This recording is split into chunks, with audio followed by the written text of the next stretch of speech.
GT road पर दरियाए झेलम के तीनों पुल बंद करके देख लिए। अटक पुल के ऊपर कंटेनर्स लगा के देख लिए।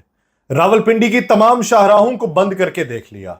रावलपिंडी के 54 थानों के लोगों की तरफ से पाकिस्तान तहरीक इंसाफ के कारकुनों के घरों के ऊपर छापे मरवा के देख लिए। सहाफियों को गिरफ्तार करके देख क्या निकला। आप सब पर सलामती हो, मैं यासिर रशीद हूं और आप मेरा वीलॉग देख रहे हैं। नाज़रीन, पाकिस्तान तहरीक इंसाफ का रावलपिंडी के अंदर एहतजाज इस शिद्दत के साथ था जिसकी उम्मीद वफाकी हुकूमत को नहीं थी, रावलपिंडी की पुलिस को नहीं थी। इतनी उम्मीद नहीं थी कि लोग आएंगे और सीधे पत्थर बरसाना शुरू कर देंगे। इतनी उम्मीद नहीं थी कि लोग कंटेनर्स की 2 तहों को हटा के ले जाएंगे। इतनी उम्मीद नहीं थी कि पंजाब पुलिस शेलिंग करेगी तो जवाबन केपी पुलिस की तरफ से भी शेलिंग का मंजरनामा देखने को मिलेगा। इतनी उम्मीद नहीं थी कि गुज़श्ता जो जलसे हुए हैं उनसे ज्यादा आवाम अटक पुल को क्रॉस कर जाएगी। इतनी उम्मीद भी नहीं थी कि 54 थानों की जो पुलिस है वो रात गए घरों पे छापे मारेगी, उनके दफातर के ऊपर छापे मारेगी, मरकजी दफ्तर के ऊपर छापे मारेगी और कोई एक बंदा भी गिरफ्तार नहीं किया जा सकेगा। इतनी उम्मीद भी नहीं थी कि कारकुनों का जोर तोड़ने के लिए इतने बड़े पैमाने पे उन्हें हल्ला बोलना पड़ेगा और उसका कोई मंजरनामा देखने को पड़ेगा। क्या हुआ? आज आके क्या किया? लियाकत बाग के बाहर से कल रात सहाफियों को गिरफ्तार किया, फिर बाद में उनको कहा जी यहां पे वीडियो नहीं बना सकते, चले जाओ, ऊपर से ऑर्डर है, यहां पे वीडियो नहीं बनानी। फिर आज के दिन सहाफियों को गिरफ्तार करने की कोशिश की, समी इब्राहिम सीनियर सहाफी, उनको गिरफ्तार कर लिया। आज के दिन आपने हाथ डालने की कोशिश की बैरिस्टर गौहर पे और सलमान अकरम राजा पे। सलमान अकरम राजा ने कानूनी धमकी दी कि फिर मैं तुम लोगों को देख लूंगा, मुझे तुम्हारे नाम पता है। तो सलमान अकरम राजा ने बाद में यह कहा कि तुम मुझे हिरासत में ले लो, इनको जाने दो वरना मैं तुम्हें छोड़ूंगा नहीं। तो बैरिस्टर गौहर को छोड़ दिया, सलमान अकरम राजा को पकड़ लिया। अब इस सूरत हाल में क्या देखने में आया है कि आधे से ज्यादा रावलपिंडी में इस वक्त सांस लेने में दुश्वारी का सामना है। बेशुमार जगहों के ऊपर इतनी शेलिंग की गई है कि दिन में रात का समा दिखाई दिया और इतनी बड़ी तादाद के अंदर लोग आए ना कि ये हवास बाख्ता हो गए कि क्या करें। परेशानी मुसल्लत हो गई और लियाकत बाग के करीब सूरत हाल ये बनी कि कंटेनर्स लगाए गए थे।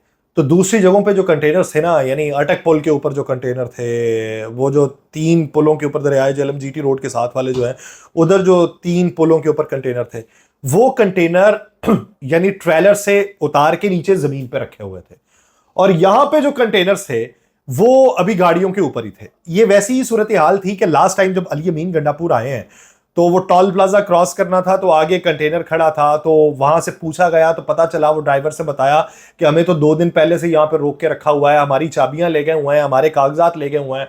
तो वो बट मार के उन्होंने वो जो है शीशा तोड़ा और उसको न्यूट्रल करके गाड़ियों को आगे करवाया। यहां की सूरत हाल अब ये थी कि जब देखा कि कारकुनान आ गए पास में और वो रुक नहीं रहे, पुलिस की जो नफरी वहां पे तैनात थी, पुलिस की नफरी ने जो है वो शेलिंग की, तो वो शेलिंग की परवाह किए बगैर भी जब आगे बढ़े तो उन्होंने देखा कि ये तो कंटेनर्स के ऊपर अब पत्थर बरसाएंगे। वो कंटेनर्स के ऊपर पत्थर बरसाए हैं तो उन्होंने गाड़ियां कर ली साइड पे। अब मंजरनामा क्या था कि कारकुनान भाग रहे थे और पुलिस आगे लग के भाग रही है। यानी इतना ही अगर था, दफा 144 आपने नाफिज किया है, नुक्से अमन का आपको खदशा है, रेंजर्स को आपने स्टैंड बाय के ऊपर रखा हुआ है और आपको यह लगता है कि आज के दिन ये जो है ये पाकिस्तान के अंदर, रावलपिंडी के अंदर सूरत हाल को बहुत खराब कर देंगे, तो फिर उनको पकड़ने की कोशिश करते हैं। रियासत की नाकामी का सबूत क्यों दे रहे हैं?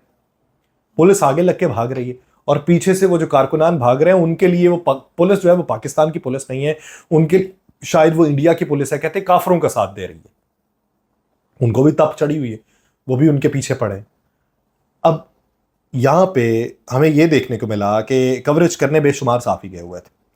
कल रात पहले पहुंचे, लियाकत बाग की जरा सूरत हाल का जायजा तो लेके आए कि लियाकत बाग में क्या बना हुआ। मुझे ये लगता है कि लियाकत जो है ना, ये अब छेड़पन बन चुकी है। ये मंसूब तो है लियाकत अली खान साहब से ये बाग, लेकिन रावलपिंडी का शहर हो और लियाकत चट्ठा एक कमिश्नर जो गुजरा हो और उसी के बाद के ये आफ्टर शॉक्स हैं। लियाकत चट्टा साहब एक बात करके धांधली के हवाले से और हुकूमत उसके ऊपर पर्दा ना डाल पाई या मिट्टी ना उससे डल सकी और अभी तक वो मुअम्मा जो है वो मुअम्मे की सूरत नहीं है, तो लियाकत तो फिर छेड़ थी और वो भी रावलपिंडी में आके अगर आप करेंगे तो कमिश्नर रावलपिंडी ही वो रहे हैं, तो वहां पे जाने की इजाजत कहाँ देनी थी। लेकिन शेर अफजल खान मरवत और दीगर लोगों ने कहा नहीं हम तो जाएंगे लियाकत बाग।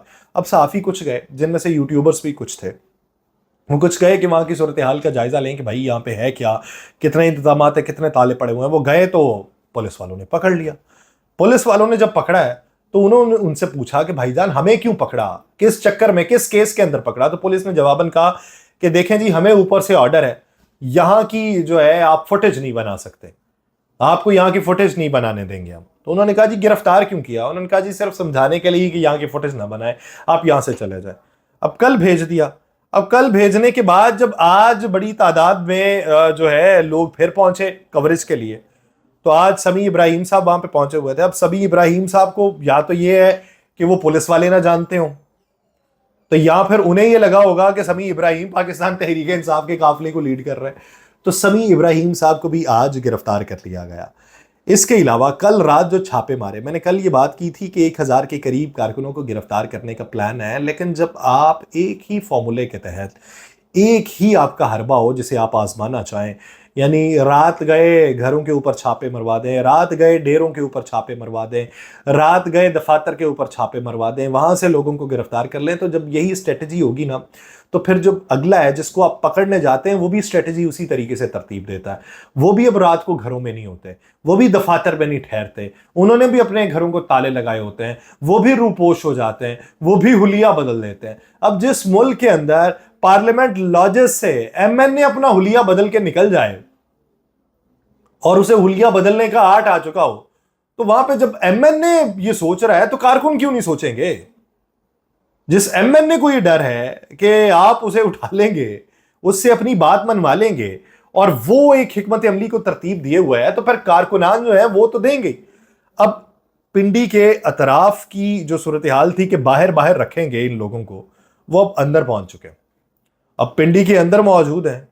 अब हुकूमत जो है ये पैगामात पहुंचा रही है कि बस कर दो, जाने दो, जितना करना था एपिसोड तुम लोगों का हो गया, बस कर दो, हमारी भी कुछ इज्जत रहने दो, अब यहां से वापस चले जाओ, कर लेंगे बात। फिर से सुनने में है कि अडियाला की तरफ फिर किसी को भेजा जाएगा पैगाम दिलवाने के लिए कि ठीक है हो गया, जाओ, अब ना करो, हमारी रही सही भी जो है वो अब रह नहीं रही। तो इसलिए वो कोशिशें अभी से शुरू हो चुकी हैं। अब देखिए कि कोशिशें किस हद तक बराती हैं, और इस ज़मन के अंदर हुकूमत तो नाकाम दिखाई दी है। दफ़ा 144 का नफाज करके भी, जलसों की इजाज़त दे के जलसों को रोकने की तदाबीर करके भी, MNAs के बारे में ख़बरें चलवा के भी कि ये फ़लाँ का साथी होगा, फ़लाँ का हो गया। बात ये हुकूमत को समझने की है कि इस वक्त बात पाकिस्तान तहरीक इंसाफ के रहनुमाओं की नहीं है। अब देखिए इनके साथ MNAs नहीं है, चंद रहनुमा हैं, उनके बगैर वो निकले हुए हैं। तो ये जो निकले हैं ये अपने लिए गनीमत जाने, जिस दिन ये लीडरलेस निकले उस दिन और परेशानी पड़ जाएगी। तो इसलिए तदाबीर तब्दील कीजिए। मुझे दीजिए इजाजत, अल्लाह ने के बाद।